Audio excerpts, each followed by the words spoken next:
Bismillahirrahmanirrahim. Assalamualaikum warahmatullahi wabarakatuh. Alhamdulillahi hamdan katsiran thayyiban mubarakan fih kama yuhibbu rabbuna wa yarda. Asyhadu an la ilaha illallah wa asyhadu anna Muhammadar Rasulullah. Wassalatu wassalamu ala Rasulillah wa ala alihi wa sahbihi ajmain amma ba'du. Alhamdulillah banget kita bisa bertemu kembali di hari Jumat yang insya Allah berkah ini dengan wajah-wajah baru yang baru aku lihat hari ini. Semoga kita selalu dalam keberkahannya Allah. Jadi seperti yang tadi sebelumnya dibilang oleh Kakak Gea, aku juga akan menyampaikan review kembali, tapi aku membahas tentang hadis Arba'in nomor 15. Oke, bismillahirrahmanirrahim. An Abi Hurairah radhiyallahu anhu qala Rasulullah sallallahu alaihi wasallam, man kana yu'minu billahi wal yaumil akhir falyaqul khairan aw liyasmut.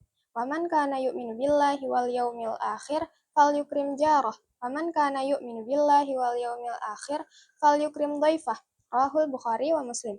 Dari Abu Hurairah radhiyallahu anhu, dia berkata, Rasulullah sallallahu alaihi wasallam bersabda, barang siapa yang beriman kepada Allah dan hari akhir, maka hendaklah ia berbicara yang baik, atau kalau dia tidak bisa melakukannya, hendaknya dia diam. Dan barang siapa yang beriman kepada Allah dan hari akhir, maka janganlah ia menyakiti tetangganya. Barang siapa yang beriman kepada Allah dan hari akhir, maka hendaknya dia memuliakan tamunya. Hadis riwayat Bukhari dan Muslim. Nah, jadi di sini sampai ada kata-kata barang siapa yang beriman kepada Allah dan hari akhir. Maka kalau dia tidak melakukan 3 hal tersebut, bisa jadi dia tuh nggak dianggap beriman gitu, karena udah jadi syaratnya dia beriman kepada Allah dan hari akhir tuh dia melakukan 3 perkara tadi. Nah, kemudian yang pertama ini berkata baik atau diam, karena lisan ini bisa menghantarkan kita ke surga atau ke neraka, karena seberpengaruhnya si lisan ini, karena dari lisan kita bisa mengeluarkan kebaikan, keburukan, atau sesuatu yang bahkan sia-sia yang gak ada nilainya buruk atau baik sekalipun. Dan kemudian yang kedua, memuliakan tetangganya. Jadi tadi aku sempat baca beberapa kisah gitu. Jadi ada seorang sahabat tuh yang ngadu ke Rasulullah. Ya Rasulullah, dia ada seseorang nih ibadahnya rajin, puasa, sholat, tapi dia selalu memaki tetangganya. Nah, kemudian Rasulullah tuh menjawab, pokoknya intinya tuh bahwa dia pasti akan merasakan api neraka karena dia tidak memuliakan tetangganya, walaupun ibadahnya tadi sangat kuat gitu. Nah, kemudian dilanjut ke memuliakan tamu.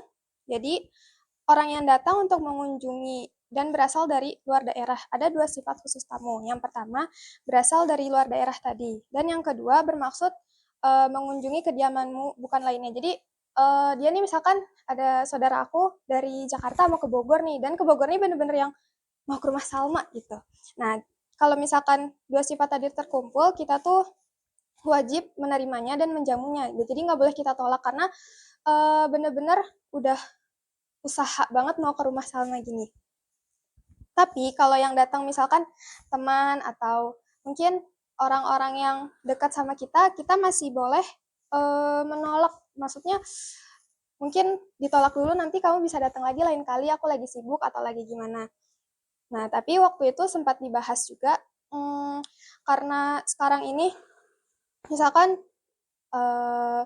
rumah aku di Cilendek, terus ada teman aku mau ngunjungin aku dari Semplak. Nah, karena kalau sekarang ini harus misalkan naik angkot atau naik motor, mobil, kendaraan yang sama-sama perlu usaha, jadi baiknya kita seenggaknya kasih minum dulu, kita jamu dulu sebelum kita misalkan, kamu boleh nggak nanti lagi, aku lagi sibuk, misalkan aku lagi Zoom atau lagi ngapain gitu. Nah, jadi kesimpulan dari yang tadi tuh kehormatan kepada tetangga, dan untuk memuliakan tamu juga untuk berkata yang baik atau diam. Oh iya, salah satu penghormatan kepada tetangga ini juga bisa dikembalikan kepada adat istiadat setempat gitu. Jadi misalkan kalau misalkan adatnya tuh kayak harus dijamu banyak, mungkin bisa mengikuti selama tidak menyelisihi syariat Islam gitu. Oke, semoga kita termasuk orang-orang yang iman ini sempurna, yang tidak melakukan larangan-larangan yang udah Allah jelas-jelas larang gitu. Ya, mungkin sekian. Mohon maaf apabila ada kesalahan. Wassalamualaikum warahmatullahi wabarakatuh.